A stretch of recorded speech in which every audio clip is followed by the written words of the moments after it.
Hello everyone, I'm AyeforScotland, and today we are back with the Roottrees Are Dead. We're continuing with Rootree Mania, and I think we might nail down a few more of these family members. We're kind of in the home stretch, I think. I'll make myself small. We are gonna get right into it. Last time, we were actually able to land a good couple of targets. We also got a visit from Clark and from whatchamacallit, and from Samantha. So yeah, we'll brief recap as always. So Infidelity 1, we know that Elias and Bess had a child, Frank Williams. Frank was then married, and then it was Barbara Williams who had a child. But it was kind of Sharon was raised by Frank and Ophelia as like a second daughter. Then Sharon married twice. Andrew Smith died. Peter Jastrzemski. We've got 3 kids. Now, this one was a little bit tougher. Miracle Rootree, Mary Beth Quaker, then Sterling Edsel. We've got pretty much everyone here. What we are struggling with is filling out this. I think that is Lisa Clementine. I think the job is wrong, and I'm not entirely sure how to pursue that. We know that it's there. We now get on to, and this will be the main focus of this video, the absolute mad shagger, Guy Hudson, who has just been fucking waving his cock around everywhere. There are multiple affairs to explore. We did manage to secure, we know that the first one was probably the easiest one. Joanna Robertson had a child, David Fellows. We know Stephen Garland. We know that it's Christine Farrow who was the secretary. We just don't have an image for her. We don't know anything about their kids yet. We know that there's a couple of things to explore because Stephen Garland wrote a book, or like co-wrote a book, or got ripped off from a book from another guy. We've got another one here which is, don't know. We did kind of brute force this one a little bit. We knew that the child kind of looks, I mean, like, come on, fuck. Kind of looks like him, but we ended up finding Flavio Soares. So this was on one of his business dealings. This is Brazil. So we know that Flavio Soares is a news anchor. We know that the mother, Sonia, is there, who's also a news anchor. We just don't have a photo for her yet. And we know that he was a politician. Again, we don't have a photo for him either. So we also have, unfortunately, we now need to get 5 people. So that'll be tricky. We need to get 5 people correct before anything gets stamped. So first off, let us spider search. We're going to look up Lisa Clementine, which shows up nothing. We do, however, know that there's Val Lincoln.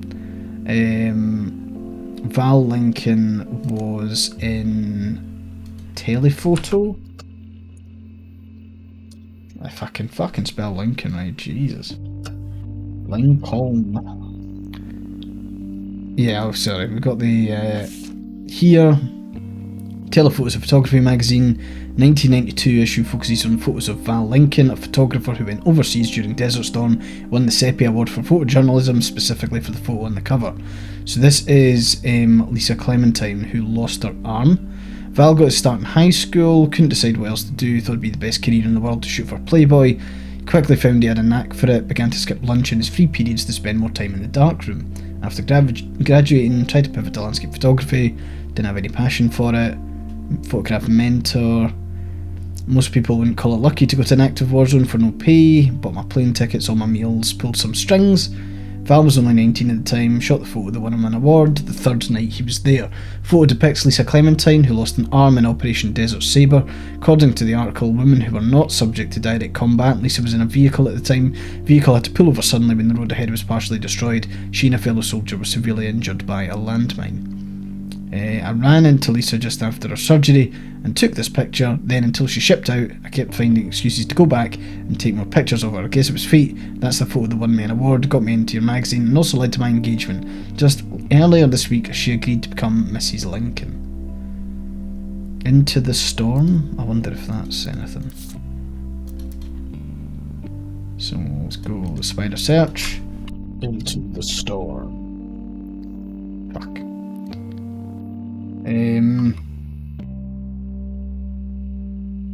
Maybe did we look up her married name? Lisa Lincoln is, according to a military website, you find an amputee who lost a limb in Desert Storm. She runs a support group for fellow veterans in Beacon, New York. She makes another appearance listed as a professor at West Point, a military college. She teaches classes that contribute to their environmental engineering major. Her short biography on the staff page mentioned that she had a passion for the military from a very young age due to erroneously believing that a family member was an Air Force pilot. While she later learned that to be untrue, her passion remained and she joined ROTC in high school. From there she enlisted. After returning from Desert Storm, she earned her degree and relocated to West Point to teach. She's a fucking professor. All this time. Professor. Okay, fuck.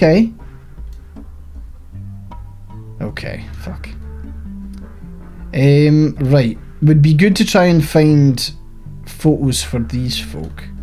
So we'll go with that first. So let's look up. Do we have anything? There's Flavio. To Natasha, kisses from Brazil, Flavio, okay. So, Flavio Suarez, young Brazilian newscaster with a bit of a cult following. The discourse surrounding him is, to put it in polite terms, lewd. There's a website about something called fanfiction that's a small section dedicated to him. Flavio Suarez, AO3. Let's hear it. It seems that women and some men of a wide variety of ages and writing skill tend to find him worthy of inclusion in their stories. You skim some of the tales there and learn that a common thread is that he's currently dating a supermodel named Ashley York. Many stories either seem to ignore her existence or get her out of the picture rather quickly. There are also other more traditional fan sites that list some of the things. He's 18, he's a Libra, his favourite food is grilled steak, and his mother is Sonia. Also, Flavio translates to golden haired. Okay, so let's look up Ashley York. British supermodel who does ads for perfume, clothing and jewellery. She's been subject of some controversy in the past few months, having been protested by PETA for wearing fur on the cover of some magazines. Maybe we can find those? Where would that be? Modern Music Monthly's defunct, Miami Mercury. Can't imagine she's in the Butler County Times. Might as well just check. No. Piketty, possibly? Oh, fuck off. Portland Telegraph, Silver Screen. Oh, maybe Starlet? You're joking. Teen Blast, come on. Okay. A British model appeared on the cover of Teen Blast wearing her first shawl 3 months ago. This appearance doesn't lead to any useful information, but another more recent appearance on the text only mentions she's dating Flavio Suarez. In it, a Teen Blast reporter asks how they met. I was in Rio for Carnival and he was on one of the parade floats. I had no idea who he was.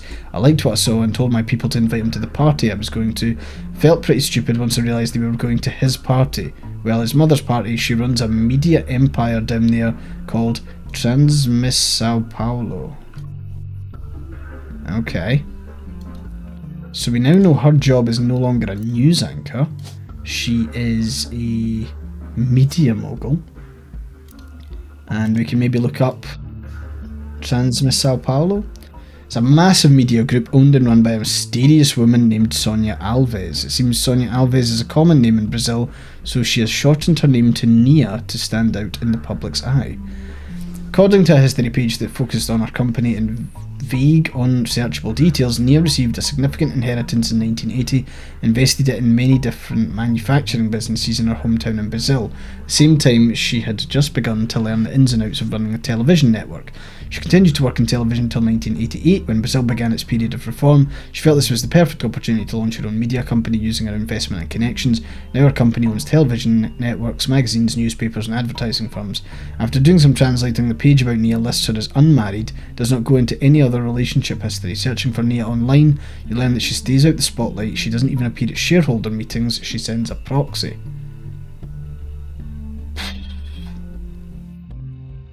I mean, that'll be when...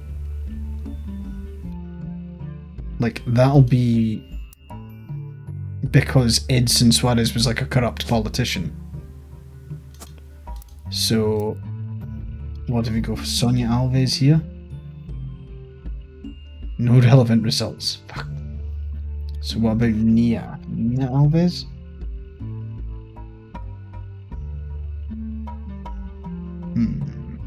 Doesn't give us what the periodicals are. Maybe Nia Alves.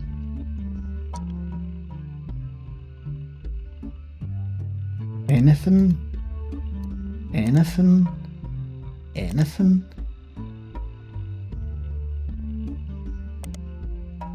Why I keep on returning to the Butler County Times. Okay, so we've got something in Business Watch. Owns many forms of media in Brazil under the umbrella of Transmissão Sao Paulo. Business Watch has mentioned her by name a few times. The most relevant appearance to be an article about struggles of American media companies to do business with their foreign counterparts due to the difference in laws. Few media groups and countries are discussed, including those in Africa and the Middle East. Transmissão Sao Paulo in Brazil is also discussed. Due to a lack of freedom of speech laws in Brazil, there have been added bureaucracy in publishing certain stories on Transmissão Sao Paulo's channels. Nia is extremely private about her identity, supposedly once used her connection to have a reporter fired from a rival network and blacklisted. The journalist claimed that this was to shut down a story he was doing about her personal life, including that her marriage in 1973 was not of her own choice.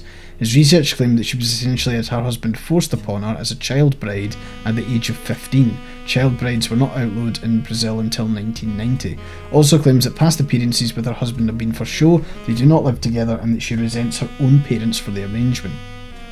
Final claim was that she must have made her money under the table through nefarious and possibly illegal means during Brazil's dictatorship, as his research uncovered that she could not possibly have earned enough to start a media company otherwise. After making this statement, the report went into hiding in fear of his safety. I mean, that's extra fun information, but I don't know how that helps us.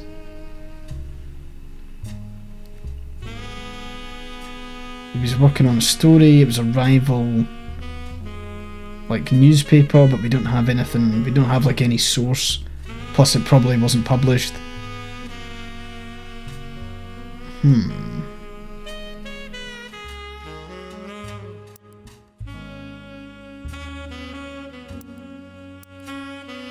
I'm wondering, is there like a Suarez Edson? Is that not his name? Edson Suarez, even. Brazilian politician. Paper tells of a few politicians. What if we look him up in periodicals? I can't imagine he'll be kicking around, but won't be in any of that. Won't be in Telephoto. Won't be in Piketty. Can't imagine he'd be in anything, actually. He's in Teen Blast. News Time? Nothing. Shit. Well, that doesn't really help us, does it? Spider search for him. Wife Sonia. Maybe there's more on Teleready? Came into being in 1970. Don't have much to go on who ran it and when. That be in any periodical? I can't imagine it would be.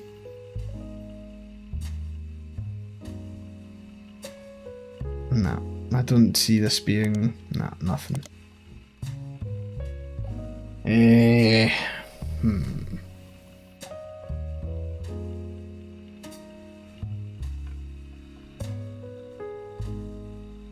Spider search returns Flavio Suarez. So finding her image is going to be really tough.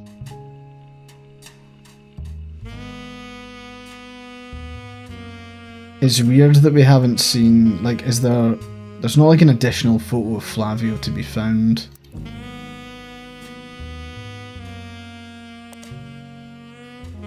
Okay, got that. Periodicals. She was in, was it Teen Blast? First Shawl, recent appearance. Okay, so we go the route with Transmissão Sao Paulo. I'm guessing there's nothing. Business Watch. There's too many results based on one-off mentions and name drops. News time? Nothing. Okay, Sonia Alves, she shortened her name to Nia. Nia Alves. Nia Alves would be in any of these.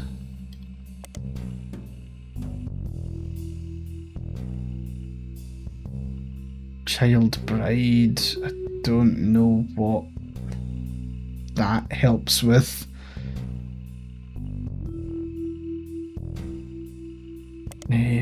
Shit. Hecate, maybe? Nia Alves, nothing. Not Starlet. Teen Blast? Nope. Nope.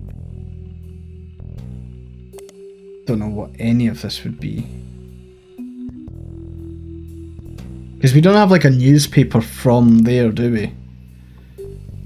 It seems Sonia Alves is a common name. I appreciate that, however.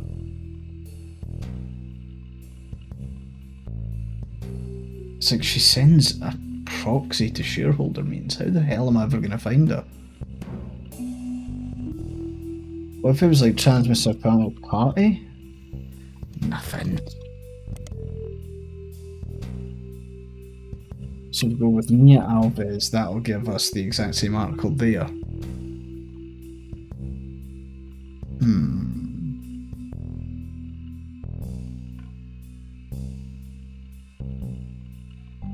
How in the fuck?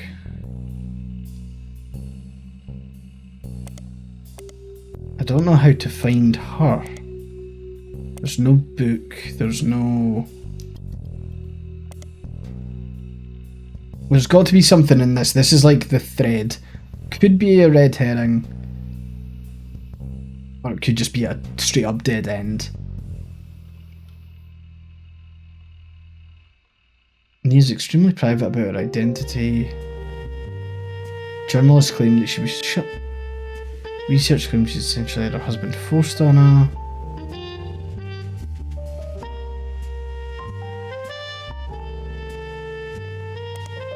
Oh, that's really annoying.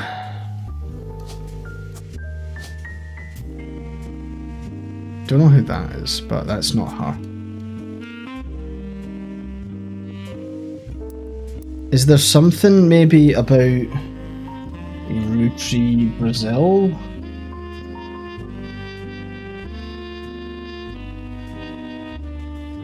Small town near Alvarez. Edson Suarez. It's controversial.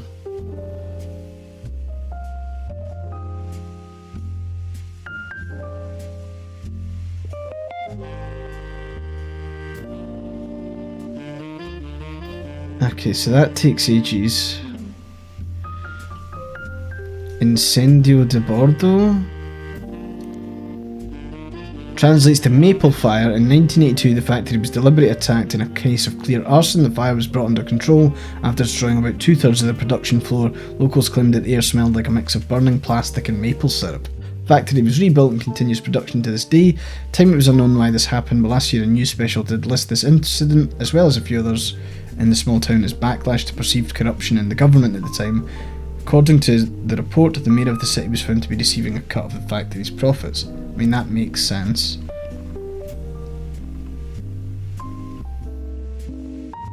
Roottrees now run Roottrees Brazil entirely. Is there like anything in like Business Watch? Roottrees are everywhere company including Roottrees Brazil, Roottrees Australia, China, Roottrees and Roottrees France tend to be difficult to find anything useful about it in Business Watch due to the massive amounts of advertising. Okay, so right, we're just gonna go with like Roottrees France next.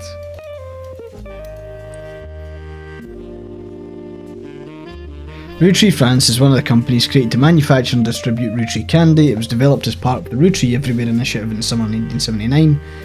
Apparently Roottrees France was a non-starter. Negotiation broke down pretty late in the process after the company had already been formed. Then the leadership of Roottrees went through a very large change soon after.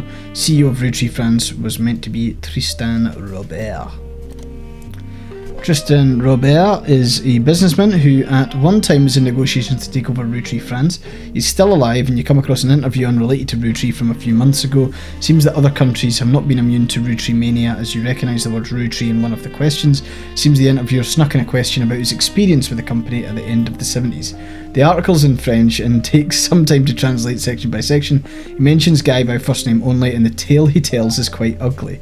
The translation is as follows. Guy, the president of Roottrees, was one of the worst men I have ever met. He approached my wife about having an affair, which she refused. He then kept insisting that this was the best way to celebrate the end of our business contract.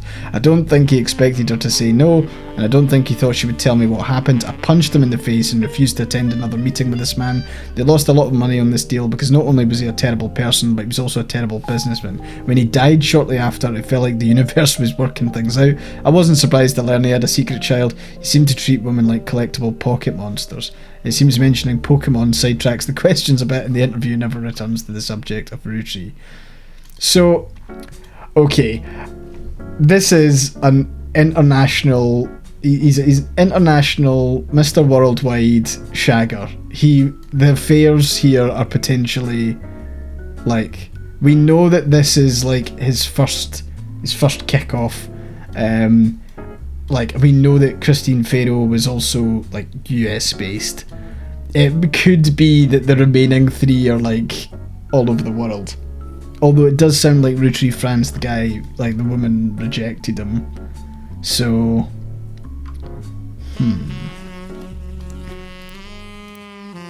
So there was Roottrees Australia, was it? Roottrees Oz?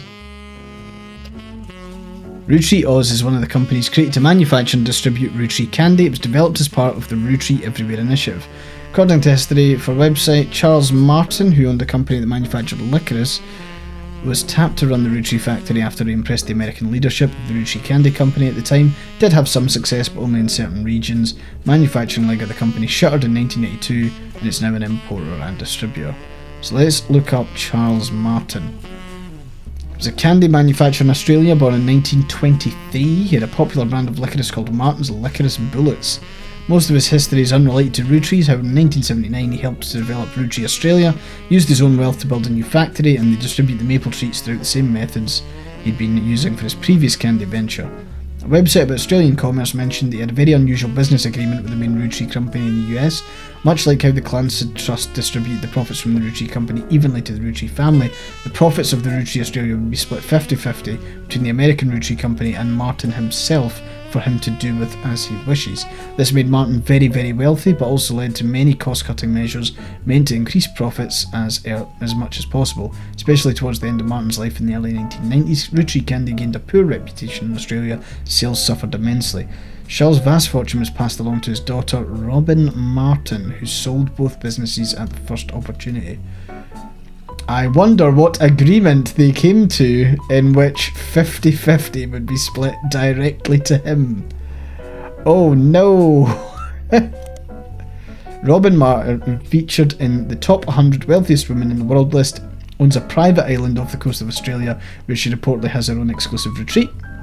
She has no husband. There was a widely circulated rumour somewhere in the mid-70s that she had a medical procedure to ensure she never would have children. You find a joke on a site called Edgy Jokes that implies she's quite promiscuous and has a punchline involving Robin's eggs. For what it's worth, Martin started to lean into the rumours. In the 80s, she once showed up to a charity function with 3 very attractive men, each wearing a shirt that said simply "Satisfied Partner" on it. Fair enough. So, let's look her up. My gut here is that Robin potentially is a child of Guy's. Apparently Robin Martin sold off her father's assets in 1982, the year after he died, which combined with her inheritance immediately catapulted her to almost unimaginable level of wealth. Writer of Business Watch, who was signed to report on this news, seems to disapprove of this move immensely. While the article does touch on the announcement of who took over the licorice division as well as what was to become of the maple candy factory, the entire text seems to be dripping with contempt that someone would be willing to dismantle and gut such a successful company to earn a quick buck. The article ends with a dig at Robin's personal life and lack of traditional values, but who am I to judge? Maybe she sold it to ensure a better future for her own children. Oh wait. Jesus fucking Christ.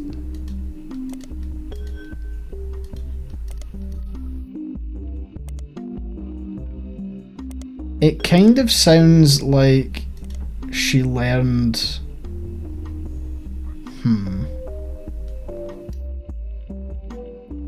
Guessing that's gonna come up something, yeah, whatever.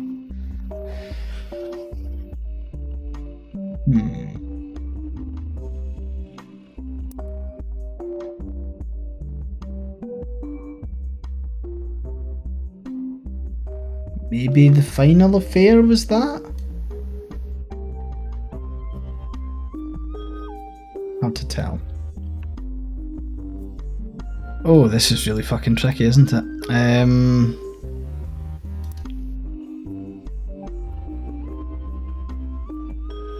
Robin Martin. So let's look her up again. Can I maybe search her in the periodicals? So they are dripping with contempt. I'm wondering, is it like...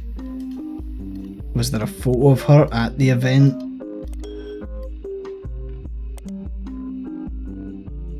There really isn't anything, is there? Fucking Jesus, okay. Oof, okay, we'll go with, what was it, China Roottrees? It's weird that we're not getting any evidence, like printouts or anything like that either. Normally there's something there. During the late 70s, China began to go through a period of economic reform. Lang Hongbo, who was said to personally win over the Roottrees family, was the owner of multiple textile factories. Hongbo, who was already in his mid-50s when the deal happened, only had daughters. His brother Lang Hongyu took control upon his death. After Hongyu died in 1982, it passed to the oldest child from the next generation, Lang Xingyu. Come across a website for Lang Tai Textile Corporation, which helped expand Roottrees products to China. It's mentioned quite often on websites about Chinese business. They're company focused, not people focused. Page contains a very rudimentary leadership timeline. Kinda looks like a family tree. Goes back at least 250 years. Lang Hongbo, in China the family name comes first, so Lang is his last name. Was the CEO, yes. Died before the internet was widespread, so there's not much out there. His younger brother Lang Hongyu is featured on the history section. Current CEO is a woman listed simply as Xinyu. The site doesn't list her last name. She does appear in the family tree below Hongbo. So Lang Xinyu would be what we're looking for.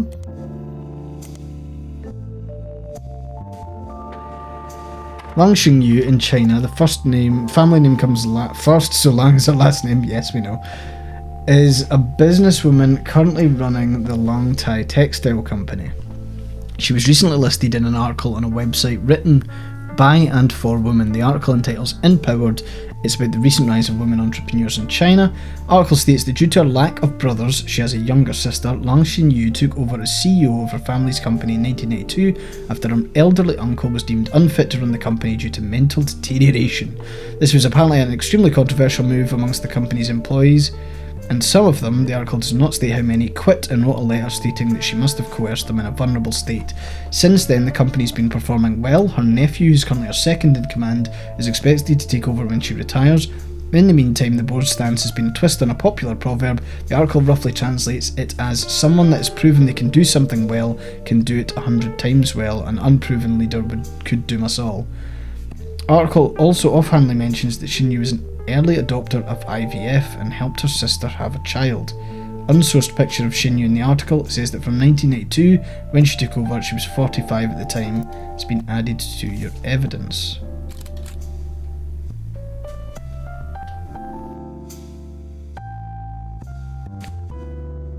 Okay.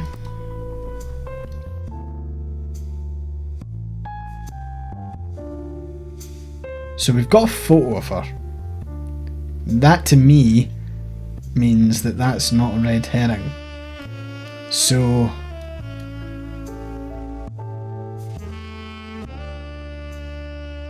that's not Flavia Suarez, and that's not news anchor.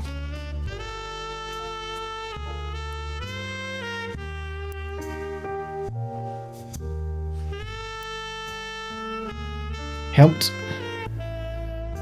The article also offhandedly mentioned that Shinyu was an early adopter of IVF and helped her sister have a child.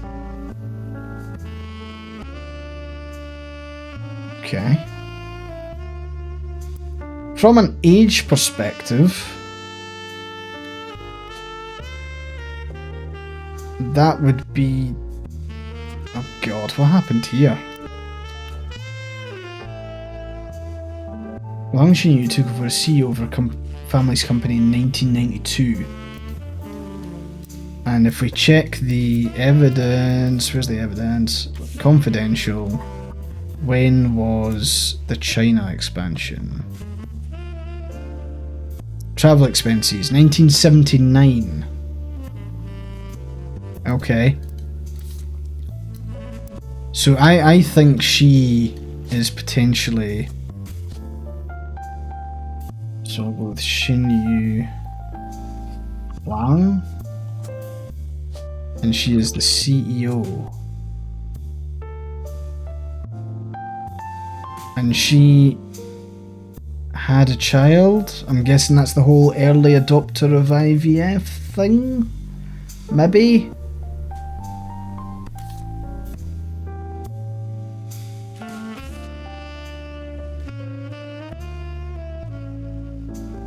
Okay, that's her in a factory.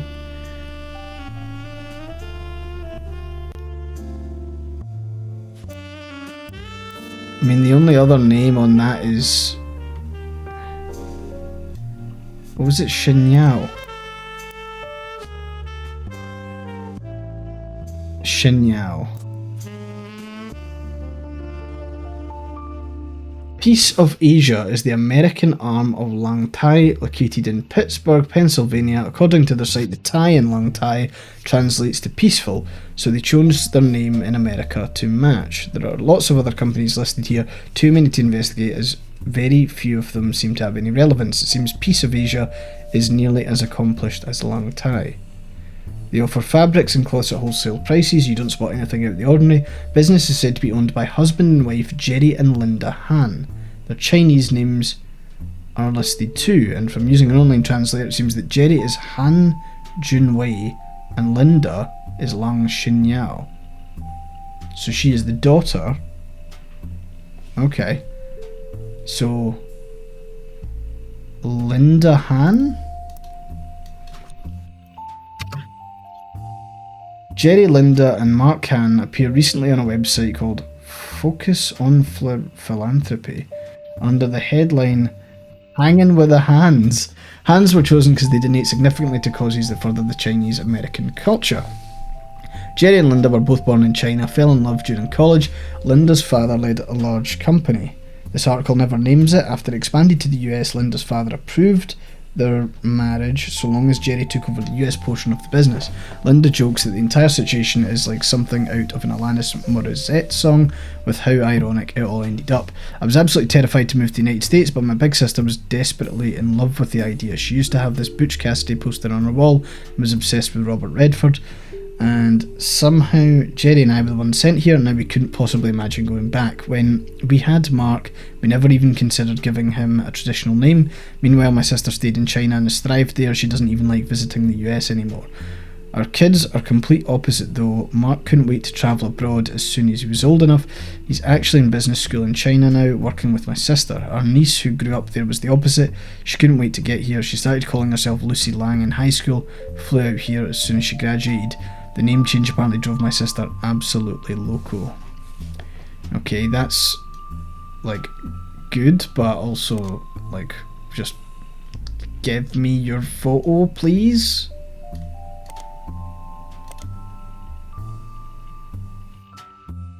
Focus on hanging with the hands.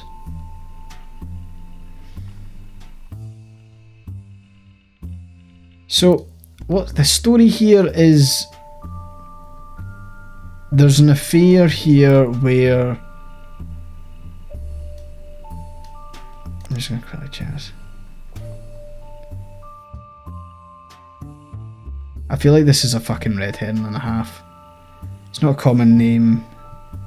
Lucy Lang's mentioned on the robotics website as part of Team Talon Claw. This is total red herring stuff, isn't it? Teams from the US petitioning in a robot show, so like, yeah, if we follow Team Talon Claw, fuck it, let's have a wee look at this.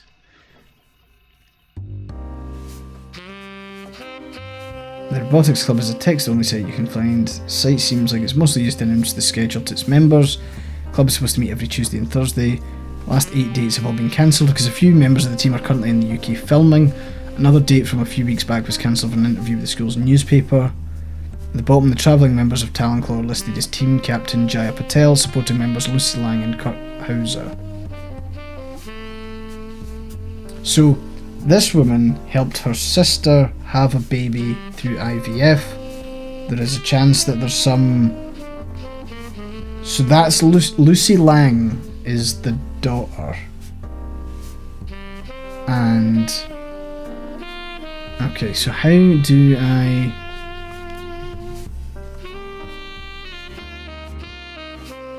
How the fuck did I get... Like maybe there's a periodical about it? Teen Blast. I can't imagine it would be in Teen Blast. Portland Telegraph. Piketty. I can't imagine any of this would be... Is there anything like local in the newspapers? Portland? Fucking pish.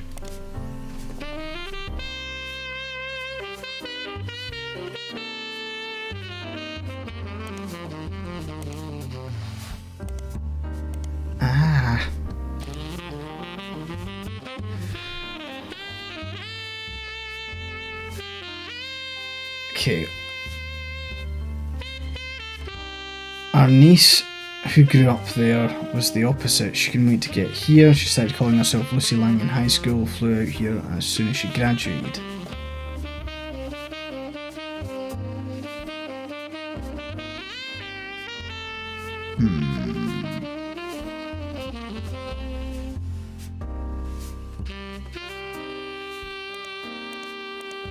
I feel like I'm missing something here. Fucking massive. So we've got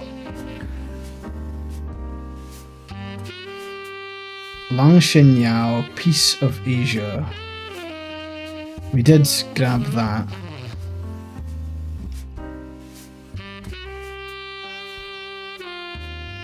So then we've got Linda, I'm just following it again, Linda Han, focus on philanthropy, blah blah blah, US Potion, Butch Cassidy, Robert Redford.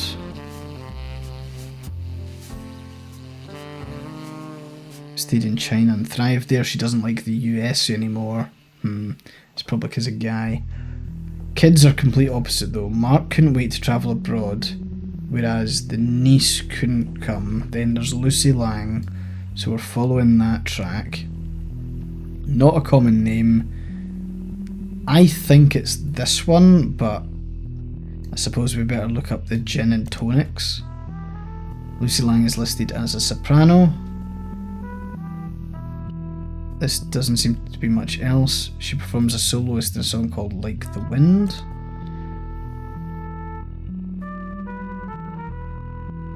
Feel like it's Red Herring Nightmare here.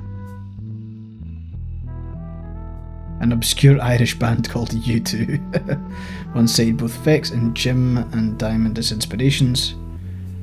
Okay.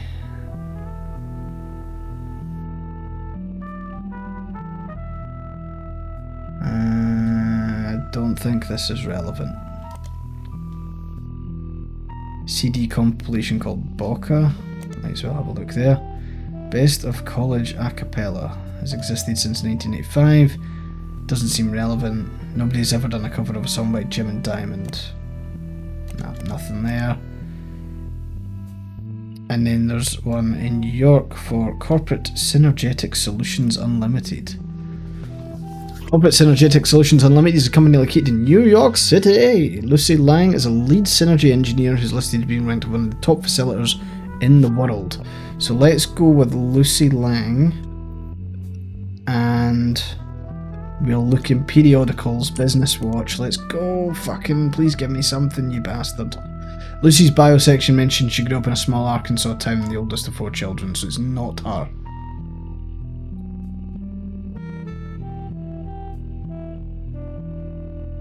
Well, that's fucking annoying.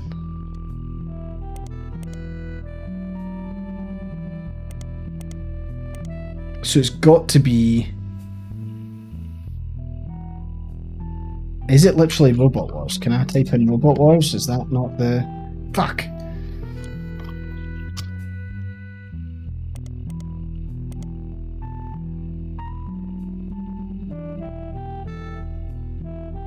Okay, so it's got to be this. Robot fighting leagues have existed for a few years, but there have been recent movies to televise it. Talon Claw was one of the 2 teams selected from the US. Robotics Club is a site only. Yeah, it was cancelled. Maybe Kurt Hauser? Did we look up Kurt Hauser? Nope. Mid-Eastern University, maybe? Mid-Eastern University is a notable private college that advertises itself as midway between Maine and Miami. Their mascot is the Spectres, though they're not known for sports programs as much as their education. Legal and language departments are their pride and joy, though they have fairly extensive computer science and robotics programs. Along with other prestigious schools, they haven't quite reached the notoriety of Ivy League schools. Some refer to it as a Little Ivy. College has embraced this, calling their newspaper the Herald.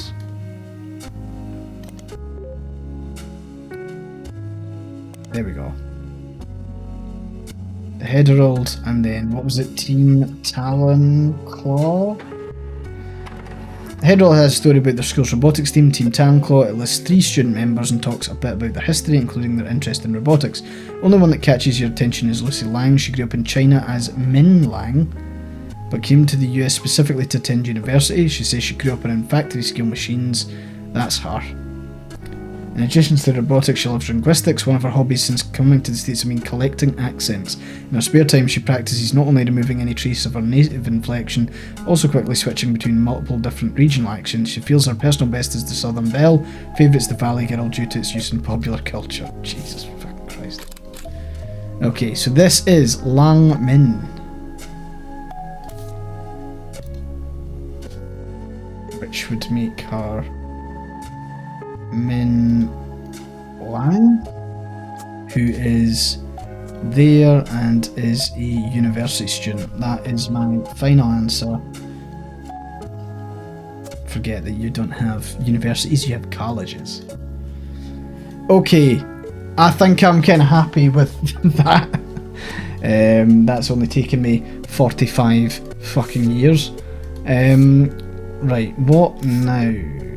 We are maybe going to try and crack this finally, and with that, that means going into the periodicals, because that's where all the stuff on Stephen Garland is in the Butler County Times.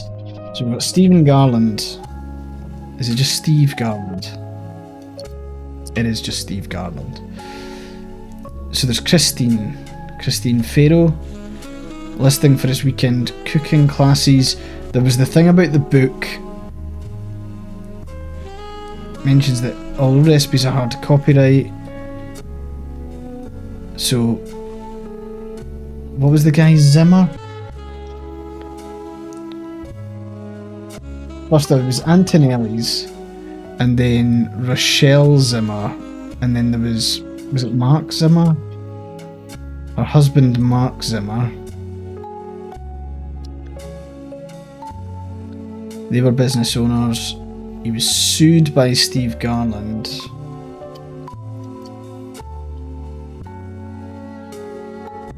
Huh? What if it's just Zimmer versus Garland? Fucking Garland. Steve Garland.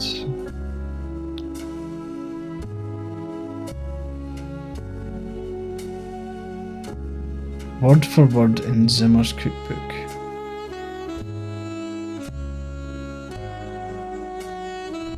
So if we go for kitchen tales here, that just gives us the same thing. Looking at the public library for Mark Zimmer Kitchen Tales, re-released as Garnishing the Truth.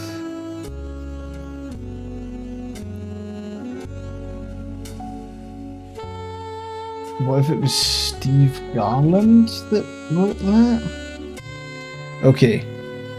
Introduction of this book is a series of acknowledgements from Steve. First is Christine, thank you for everything. Your support means the world to me. You're the apple of my pie. The second is to James and Robert, you're becoming amazing men and incredible chefs. I guess I'm a good teacher. The final is to Mark Zimmer. You proved my storytelling approach to recipes could be popular. Without you, this book couldn't exist. There's also a foreword by Mark Zimmer. I first met Steve. Right, so hold on. So James and Robert will be the sons. I'm guessing he's going to say them in the order that they're born. I guess.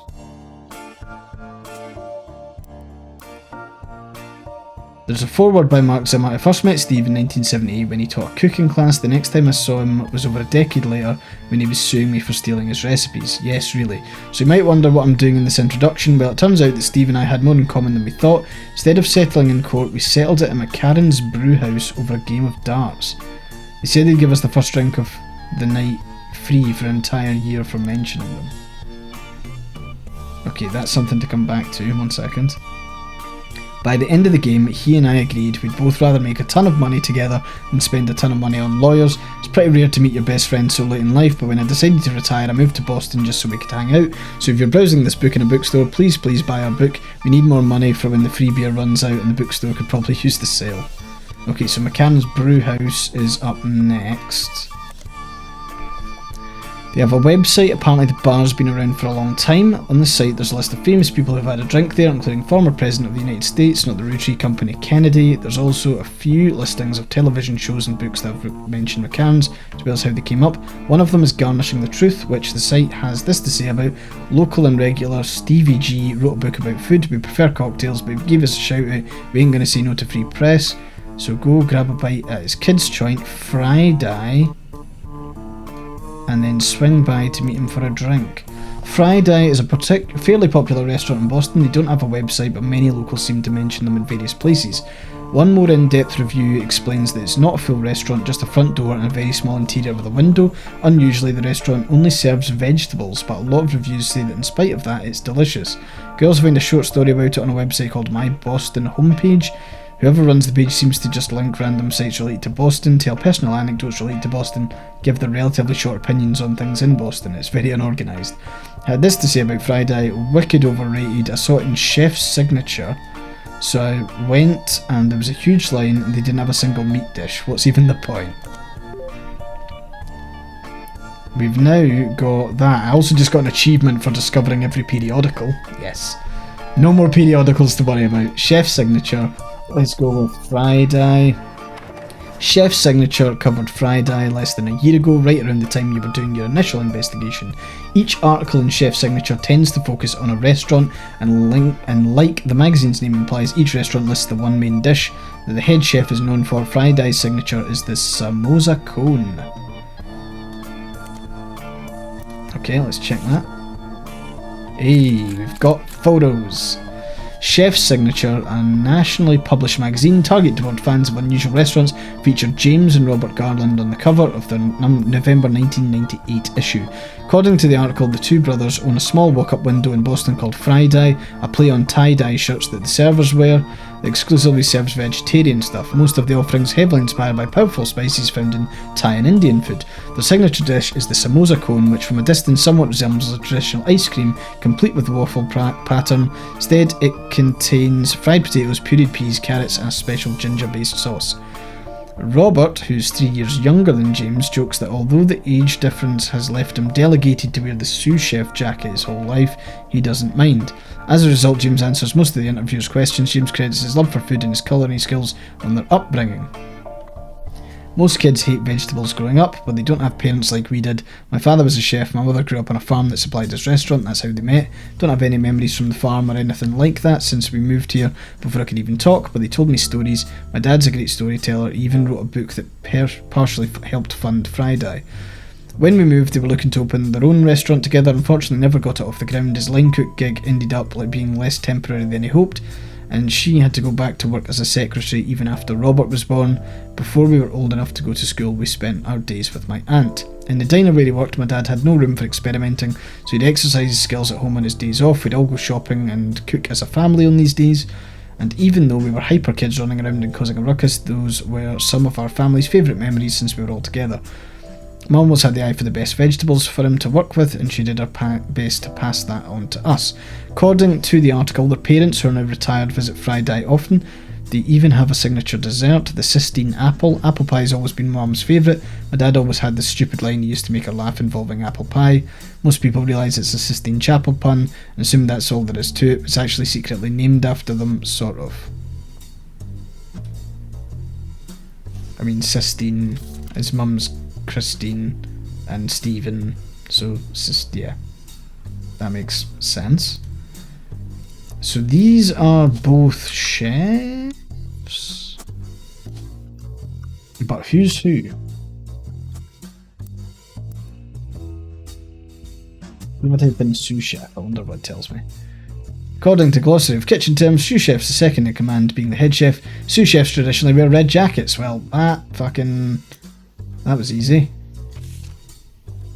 Sous chef being who? Robert jokes that although the age differences left him delegated to wear the sous chef jacket his whole life. So it's Robert.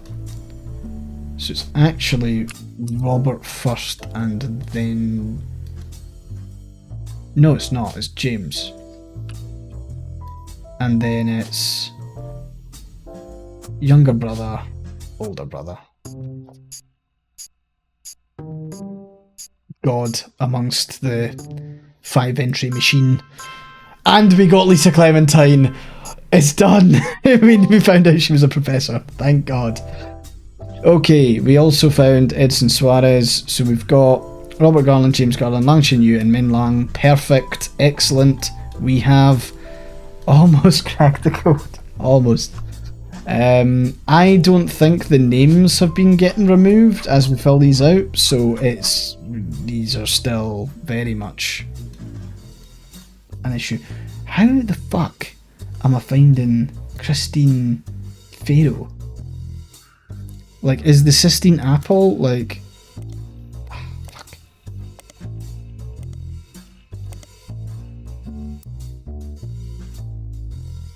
The Sistine Chapel pun. Dad had no room. How is there 3 things to be found on this one? There's 1 thing still to be found on that. I'm just looking at, is there any...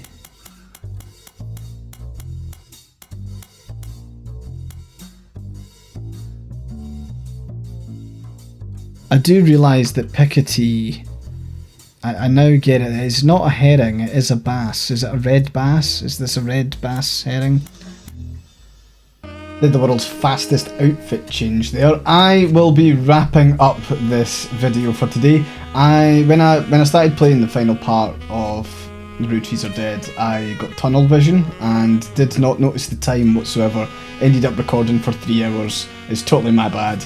But anyway, we'll wrap up this video for today. The next one is actually out immediately after this. I've timed it so that it should be out. You should be able to jump right into the next one. See you then. Bye bye.